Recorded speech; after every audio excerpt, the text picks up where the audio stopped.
Hello students, welcome to our YouTube channel. तो कैसे हो आप सब। आज हम वर्क एनर्जी एंड पावर की आगे की एक और लेक्चर वीडियो लेके आए हैं। तो थंबनेल देख के आपको पता लगे क्या होगा, आज का टॉपिक क्या होने वाला है। तो बेसिकली आज का जो हमारा टॉपिक है वो होने वाला है कॉलिजन। तो चलिए टाइम वेस्ट ना करते हुए स्टार्ट करते हैं हम टॉपिक। तो चलिए स्टार्ट करते हैं टॉपिक। तो बेसिकली टॉपिक है हमारा कॉलिजन। अब कॉलिजन जब भी माइंड में आता है तो हमारे माइंड में एक ही चीज आता है, एक्सीडेंट, राइट। क्योंकि कॉलिजन का मतलब तो यही होता है ना, टकराना। अगर उसका हिंदी में मीनिंग अगर देखें तो कॉलिजन का मतलब होता है टकराना। इट मींस टकराने का मतलब क्या होगा, ये एक ऑब्जेक्ट है और ये एक दूसरा ऑब्जेक्ट है। इन दोनों क्या करते हैं, दोनों एक दूसरे के साथ फिजिकली इंटरेक्ट करते हैं। तो ये इस पे फोर्स लगाता है और ये, जिसकी वजह से कुछ ना कुछ डैमेज हो जाता है, तो उसे हम कहते हैं कॉलिजन। लेकिन ऐसा नहीं है कि कॉलिजन का मतलब फिजिकल इंटरेक्शन ही होता है। तो कॉलिजन के लिए जरूर नहीं है कि फिजिकली हो। कॉलिजन का मतलब ये भी हो सकता है कि कोई बॉडी दूसरे के बॉडी के पास आने के बाद वो क्या कर जाए, अपने पाथ से डिफ्लेक्ट हो जाए, उसे भी हम कॉलिजन कह सकते हैं।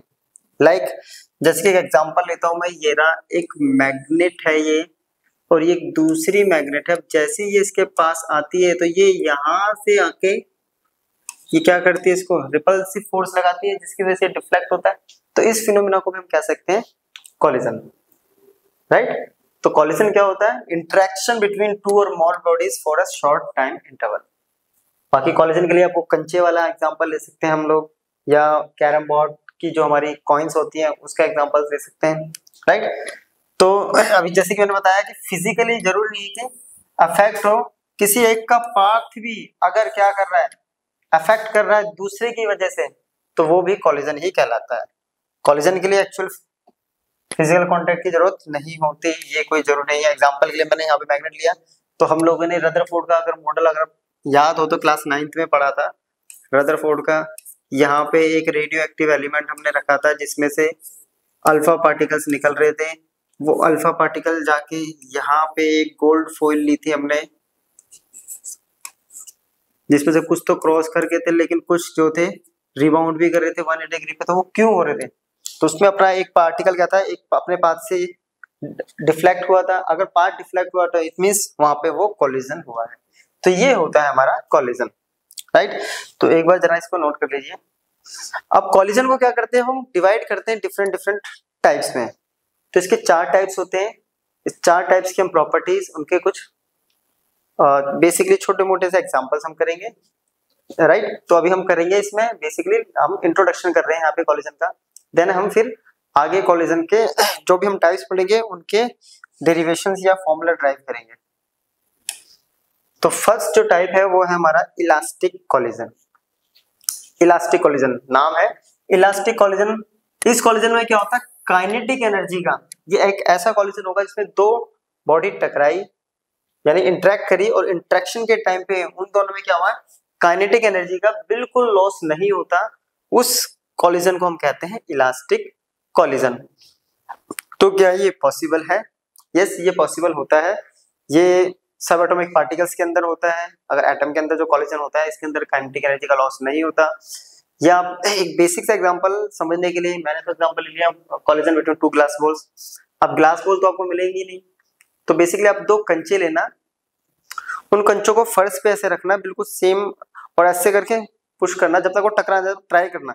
जब वो एक दूसरे से फिजिकली कांटेक्ट करेंगे देन उसके बाद टकराने के बाद उनकी स्पीड देखना। वो आपको ऐसा लगेगा कि इनकी स्पीड पहले के कंपैरिजन में, आप ऑब्जर्वेशन में ज्यादा आएगा तो ऐसा लगेगा कि स्पीड जो है वो बढ़ गई है, लेकिन ऐसा नहीं होता कि वहां पे इसकी स्पीड बढ़ी है। वहां पे क्या हुआ, काइनेटिक एनर्जी का लॉस नहीं हुआ, इसलिए आपको वो ज्यादा दिखाई देगा, क्योंकि उससे पहले ध्यान आपका मतलब आपका कंसंट्रेशन जब आप टकरा रहे थे, जब उस टाइम कंसंट्रेशन सारा टकराने पे था, लेकिन टकराने के बाद आपका सारा जो कंसंट्रेशन उसकी मूवमेंट पे होगा। तो उनकी मूवमेंट को जरा नोटिस करना एक बार, और आपको दिखाई देगा टकराने के बाद जब वो जाएंगे तो बहुत तेज स्पीड से जाएंगे। इट मींस काइनेटिक एनर्जी कैसी है, सिस्टम की कंजर्व, तो चेंज नहीं हुई है। तो एग्जाम्पल में हम ले सकते हैं कॉलिजन बिटवीन 2 ग्लास बॉल्स। अब कैरेक्टरिस्टिक्स, कॉलिजन की कैरेक्टरिस्टिक्स याद रखनी है, तो 2 बेसिकली की पॉइंट्स अपने को याद रखनी है। जब भी 2 ऑब्जेक्ट कोलाइड करते हैं तो हम ऑलरेडी प्रूव कर चुके हैं, एक तो लीनियर मोमेंटम जो होता है वो कंजर्व्ड होता है। हम ऑलरेडी इसको पढ़ चुके हैं, पहले 9th क्लास में भी पढ़ा हुआ है, 11th में भी पढ़ लिया। उसके बाद टोटल एनर्जी भी कंजर्व्ड होती है, वो इसी चैप्टर में हमने कर लिया, तो टोटल एनर्जी और लीनियर मोमेंटम हर टाइप के कॉलिजन में क्या रहेगा, कंजर्व रहेगा। बाकी जो एक प्रॉपर्टीज बनेगी वो बेसिकली हमें इसके स्टेटमेंट या वो किस टाइप का कॉलिजन है उसके टाइप के बिहाफ पे हम एक प्रॉपर्टीज को वहां पे बनाएंगे, राइट। अब जैसे कि फर्स्ट अभी मैंने बताया तो linear momentum conserve, total energy conserve, but यहाँ पे काइनेटिक एनर्जी का लॉस नहीं हो रहा था, इसका मतलब kinetic energy is also conserve. तो ये हो गई प्रॉपर्टी और ये हो गया इलास्टिक कॉलिजन, राइट। दूसरा टाइप है अपने पास perfectly inelastic collision, right. इसमें क्या होता है कि दो बॉडी टकराती है, दो बॉडी टकराती है, टकराने के बाद उसमें कुछ ऐसा हुआ कि वो दोनों एक दूसरे के साथ स्टिक हो गई यानी चिपक गई, और चिपकने के बाद या तो वो दोनों रेस्ट पे आ गई है या दोनों as a single body behave कर रही हैं। लाइक कभी कभी आपने कुछ एक्सीडेंट्स के वीडियोस होते हैं, तो एक्सीडेंट होता है तो कई बार एक गाड़ी दूसरी गाड़ी में फंस जाती है और एक गाड़ी चलती रहती है तो दूसरी गाड़ी को उसी स्पीड से उसके साथ रगड़ने लग जाती है, तो इसको कहते हैं हम परफेक्टली इनइलास्टिक कॉलिजन, राइट। तो परफेक्टली इलास्टिक कॉलिजन में दो बॉडी टकराती है, टकराने के बाद चिपक जाती है, चिपकने के बाद वो दोनों as a single body move करती हैं। एग्जांपल के लिए सपोज हमने कोई भी ऑब्जेक्ट ले लिया, राइट, एक वुडन प्लैंक रख दिया, एक स्मूथ सरफेस पे, लंबा सरफेस है हमारे पास, और उसमें एक बुलेट फायर करी है। जैसी बुलेट वुडन प्लैंक के लगेगी तो वुडन प्लैंक के अंदर वो बुलेट फिक्स होने के बाद क्या करेगी, वो मूव करेगा। अब वो दोनों बॉडी क्या कर रही है, as a single velocity move कर रही है, तो इसको कहते हैं परफेक्टली इनइलास्टिक कॉलिजन। मैंने एग्जांपल लिया या एरो का, या आप मिट्टी की बॉल बना के किसी दीवार पे मारते हैं तो मिट्टी की बॉल उस दीवार पे जाके चिपक जाती है, तो इसे भी कहते हैं हम परफेक्टली इनइलास्टिक कॉलिजन, राइट। या एक और एग्जांपल है, मिट्टी नीचे गीली मिट्टी है या सिंपली रेत रखी हुई है, उसके ऊपर बॉल ऐसे पटक देंगे, ऐसे मारेंगे तो वो बॉल क्या करेगी, बाउंस बैक नहीं करती है, तो इट मींस वो क्या है, परफेक्टली वहीं की वहीं रेस्ट पे रहती है, उसे कहते हैं परफेक्टली इनइलास्टिक कॉलिजन। अब एग्जांपल और कैरेक्टरिस्टिक्स, अगेन दो कैरेक्टरिस्टिक्स सेम रहेगी, लीनियर मोमेंटम कंजर्व और टोटल एनर्जी कंजर्व। इसमें अगर सिंगल बॉडी से कर रही है तो इसका मतलब क्या हो गया कि काइनेटिक एनर्जी में जो लॉस, काइनेटिक एनर्जी में क्या होगा यहाँ लॉस। क्यों, एक बॉडी मोशन में मान लो, है ना, अगर दोनों ही मोशन में है या एक मोशन में और एक रेस्ट पे है, तो हमने जैसे फेंका तो ये बॉडी क्या आ गई रेस्ट पे, तो यहाँ पे काइनेटिक एनर्जी का क्या हुआ लॉस, और लॉस कैसा होगा मैक्सिमम। तो ये हो गया अपना सेकंड टाइप।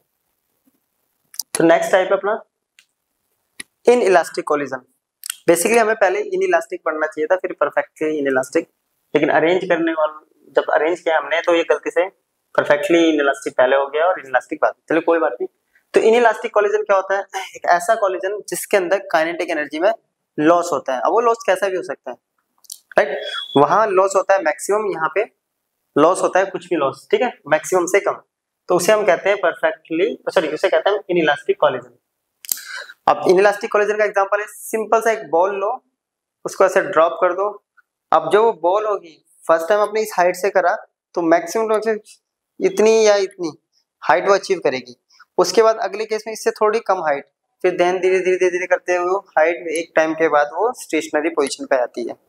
ऐसा हुआ क्योंकि उसने अपनी काइनेटिक एनर्जी को धीरे धीरे करके लॉस करते हुए वो रेस्ट पे आ गई, तो इसको कहते हैं हम इनइलास्टिक कॉलिजन। एग्जांपल के लिए अभी जो मैंने बताया बॉल और फ्लोर या दो व्हीकल के बीच में जब कॉलिजन होता है तो उसके अंदर धीरे धीरे वो क्या करता है, अपनी काइनेटिक एनर्जी को लॉस कर देता है। कैरेक्टरिस्टिक्स की बात करें तो पहली characteristic same, linear momentum conserve, total energy conserve, kinetic energy is not conserve क्योंकि काइनेटिक एनर्जी में लॉस हो रहा है। थर्ड टाइप हो गया। अब हम करेंगे फोर्थ टाइप अपना, जो कि है सुपर इलास्टिक और एक्सप्लोसिव कॉलिजन, राइट। इसमें क्या होता है कि सिस्टम की काइनेटिक एनर्जी इसके अंदर इंक्रीज हो जाती है एकदम से इस कॉलिजन में, उससे कहते हैं हम सुपर इलास्टिक या एक्सप्लोसिव। इसके नाम से ही पता चल रहा होगा। तो बेसिक सा एग्जांपल है इसके अंदर, bursting of a cracker which is forcefully struck against like ground. जो बम छोटा सा जब बॉम्ब वगैरह फटा के क्रैकर जब हम दिवाली पे जलाते हैं तो देखा होगा फूटने के बाद वो बहुत तेजी से भागता है। पहले वो रेस्ट पे होता है, वो फर्श से टकराता है, फ्लोर से टकराने के बाद बहुत तेजी से भागता है। तो उसमें क्या हुआ, क्यों भागा, क्योंकि उसके पास काइनेटिक एनर्जी इंक्रीज हो गई है। तो ऐसे केसेस को हम कहते हैं सुपर इलास्टिक।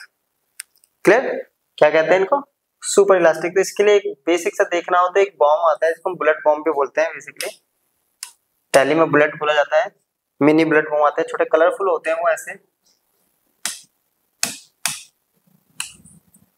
इस टाइप के कलरफुल होते हैं वो, उसमें यहाँ ऐसे कलर भरा होता है। जब वो फटता है तो इसके नीचे एक, यहाँ पे एक छोटा सा, इसको ना क्लोज करते टाइम यहाँ पे एक हार्ड मिट्टी जैसा कुछ लगा हुआ होता है, स्टोन। वो स्टोन फटने का तो स्टोन बहुत तेजी से जाता है। अगर इसको आप हॉरिजॉन्टली लगा देते हैं ऐसे, तो वो जो इस पर्सन यहाँ खड़ा है वो मोस्टली उसके पैर से टकराती है ये वाला स्टोन। तो उससे पता चलता है कि उसके पास काइनेटिक एनर्जी में कितना इंक्रीमेंट हुआ है। तो इसमें क्या होता है, काइनेटिक एनर्जी इंक्रीज हो जाती है। एग्जाम इसके characteristics again, linear momentum conserve, total energy conserve और काइनेटिक एनर्जी में इंक्रीमेंट। तो ये था हमारा कोलिजन और उसके टाइप्स। क्लियर। तो बेसिकली हमने क्या करा है यहाँ पे, कोलिजन का इंट्रोडक्शन। अब हमारा जो टॉपिक है वो है कोफिशिएंट ऑफ रेस्टिट्यूशन। तो कोफिशिएंट ऑफ रेस्टिट्यूशन क्या होता है, बेसिकली स्टेटमेंट को ना करके पहले हम बताएंगे कि एक ऐसा फैक्टर होता है, ये कोफिशिएंट एक ऐसा फैक्टर होता है जिसकी वैल्यू डिसाइड करती है कि आपका जो कोलिजन हुआ उसका टाइप क्या रहेगा, क्या वो इलास्टिक है, इनइलास्टिक है, परफेक्टली इनइलास्टिक है और एक्सप्लोसिव है। उस फैक्टर को हम कहते हैं कोफिशिएंट ऑफ रेस्टिट्यूशन। स्टेटमेंट की बात करें तो ये डेफिनेशन होती है, बेसिकली रेशियो होता है सेपरेशन यानी relative velocity of separation after collision और relative velocity of approach before collision. तो इसको चलो मैं डायग्रामेटिकली समझाता हूँ पहले। तो ये मान लेते हैं ये एक ऑब्जेक्ट है, इसकी वेलोसिटी है u1, ये एक ऑब्जेक्ट है, इसकी वेलोसिटी है u2। दोनों टकराए, टकराने के बाद दोनों ने फोर्स इंटरेक्ट करे और टकराने के बाद ये दोनों अलग अलग हो गए, राइट। इसकी वेलोसिटी होगी v1 और इसकी होगी v2। क्लियर। अगर बात करें हम, राइट, ये क्या कह रहा है, इसको डिनोट करते हैं ई से, relative velocity of separation after collision. और कह रहा है ये relative velocity of approach before collision, right. अब सेपरेशन की निकालते हैं। और सेपरेशन रिलेटिव वेलोसिटी क्या होता है कि एक के रिस्पेक्ट में दूसरी वेलोसिटी दूसरा ऑब्जेक्ट की क्या है, अब दोनों सेम डायरेक्शन में है तो रिलेटिव वेलोसिटी जो कॉन्सेप्ट होता है वो माइनस में आती है। तो सेम डायरेक्शन में ये तेजी से चल रहा होगा, है ना, तभी तो आगे है, और ये इसको टकराने के बाद पीछे है, तो it means v2 minus v1। अब बात करते हैं अप्रोच। इसमें से वेलोसिटी किसकी ज्यादा होगी, इसकी वेलोसिटी ज्यादा होगी तभी तो ये टक्कर हुई होगी। अगर ये कम होता तो ये कभी टकराते नहीं। तो इट मींस u1 माइनस, तो ये है कोफिशिएंट ऑफ रेस्टिट्यूशन का concept, relative velocity of separation after collision, relative velocity of approach before collision. अब ये कैसे बताता है तो उसको अब देख लेते हैं। तो बेसिकली क्या होता है कि अगर परफेक्टली इलास्टिक कोलिजन है तो ई की वैल्यू हो गई 1 और ई इक्वल्स टू अभी हमने निकाला है v2 माइनस v1 अपॉन में u1 माइनस u2, राइट। अगर ये 1 है तो v2 माइनस v1 अपॉन में u1 माइनस u2, ये इधर जाएगा तो u1 minus u2 equals to v2 minus, it means separation की वेलोसिटी जो रिलेटिव वेलोसिटी ऑफ सेपरेशन और रिलेटिव वेलोसिटी ऑफ अप्रोच यहाँ पे इक्वल होगी, तो इसको कहते हैं हम इलास्टिक कोलिजन। क्लियर। तो इलास्टिक कोलिजन के लिए 1।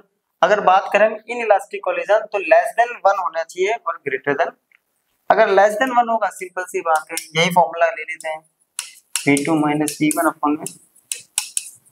अगर ये 1 से छोटी होगी, ये तो जाके मल्टीप्लाई, ये वैल्यू भी क्या हो जाएगा, बेसिकली छोटा। अगर मान लेते हैं हम ये वैल्यू आई है रिलेटिव वेलोसिटी, हमें नहीं पता कितनी है सेपरेशन की, लेकिन अप्रोच की हम मान लेते हैं ये 10 है, ये 1 से छोटा, हम 0.5 ले लेते हैं, इजी कर देता हमारे लिए। 0.5 इंटू 10 तो वैल्यू कितनी आ गई 1। तो ये वैल्यू छोटी है इससे या बड़ी है, तो इस केस में क्या हो जाएगा, जो v2 माइनस v1 है वो छोटा हो जाएगा u1 माइनस अप्रोच, यानी सेपरेशन की वेलोसिटी कम होगी अप्रोच से, राइट। और अगर बात करें परफेक्टली इन इलास्टिक कोलिजन, तो E की वैल्यू 0, E अगर 0 है तो u1 माइनस u2 ये 0 है, u1 माइनस u2, तो v2 minus v1 equals to क्या हो जाएगा 0। सेपरेशन की रिलेटिव वेलोसिटी 0, इट मींस इन दोनों की वेलोसिटी इक्वल हो जाएगी, दोनों एक तरह से सेम डायरेक्शन में यूनिफॉर्म मोशन से चलते रहेंगे, क्योंकि यहाँ से क्या जाएगा v1 equals to v2, clear. यानी अगर ये दोनों सेम वेलोसिटी से कब चलेंगे, अगर v1 इक्वल्स टू v2 है, इट मींस जब इनकी वेलोसिटी कॉमन होगी। परफेक्टली इलास्टिक में यही तो होता है, जब कॉमन दो बॉडी चिपक जाती है और कॉमन वेलोसिटी से, इट मींस क्या होगी, दोनों की वेलोसिटी सेम। यही अगर बात करें सुपर इलास्टिक की, तो E की वैल्यू आ गई है 1 से ज्यादा, तो इसको मान लेते हैं 2। अगेन ये हमने 10 फैक्टर ले रखा था 10, तो ये कितना हो गया 20, v2 minus v1 20, it means जो v2 माइनस v1 है वो ज्यादा हो गया u1 minus u2। It means separation की वेलोसिटी ज्यादा है अप्रोच से। ज्यादा का मतलब क्या है, अगर ये ज्यादा है तो इसके पास काइनेटिक एनर्जी भी ज्यादा होगी, क्लियर। यहाँ पे क्या होगा, दोनों सेम वेलोसिटी से, यहाँ पे काइनेटिक एनर्जी ज्यादा, इसके टर्म में देखें तो यहाँ पे क्या हो रहा है, काइनेटिक एनर्जी कम और यहाँ पे काइनेटिक एनर्जी इक्वल। इक्वल मतलब यहाँ लॉस नहीं हुआ है, यहाँ लॉस हो रहा है, यहाँ लॉस मैक्सिमम सॉरी इसमें इंक्रीज हो रहा है, और यहाँ पे क्या हो रहा है, सेम वेलोसिटी से रहा था लॉस मैक्सिमम हो गया। तो ये थे हमारे टाइप्स। तो बेसिकली ये थी हमारी लेक्चर वीडियो, जो काफी छोटी थी क्योंकि ये बेसिकली डिपेंड कर देती है इंट्रोडक्शन पर। अब नेक्स्ट लेक्चर वीडियो में जो जितने भी टाइप्स हमने पढ़े हैं इनके फॉर्मूला ड्राइव करेंगे। तब तक के लिए गुड बाय, तो मिलते हैं नेक्स्ट वीडियो में।